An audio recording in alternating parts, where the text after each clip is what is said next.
अलख धणी आरती ने रूड़ा चमर ढोला कंकुरे के सरनाहरी में छाटना छनका बाबा रामदेव बाबा रामदेव बाबा रामदेव धनी रामदेव हो अलख धनी आरती ने रूड़ा चमर ढोला राम धनी आरती ने रूड़ा चमर ढोला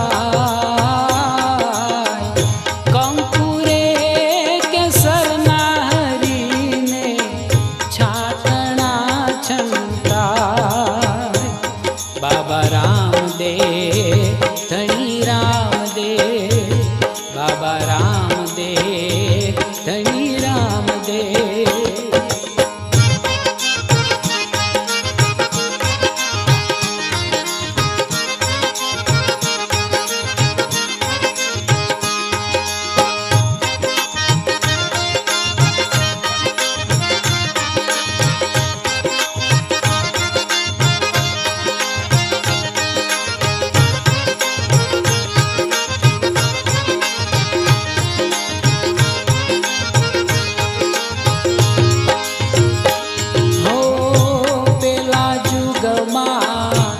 पाठ मांडो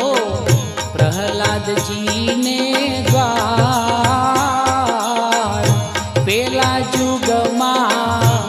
पाठ मांडो प्रहलाद जी ने द्वार 5 करोड़े सीध्या जो ने राजा प्रहलाद राय हो सोना के कलश था त्या सोना केरा पार सोना ने सिंहासन बैठा नर नकवा